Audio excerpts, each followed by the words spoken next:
What's up guys? I'm gonna teach you in today's tutorial how to upload video to Loom account. Make sure to watch the video till the end to not miss any steps. So in order for it to work, you have to have the paid version and it's about $20 per month. And if you have the free version, you don't have the option to upload the videos. But if you have the paid version and you wanna upload a video onto Loom, what you're gonna do is click on my library button on the left side of the screen and you'll see all the videos that you already have.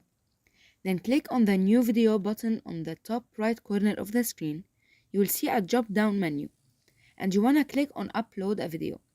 And now press on browse files and upload it directly from your PC. So once you grab the video, you're gonna see it on the top left corner of the square.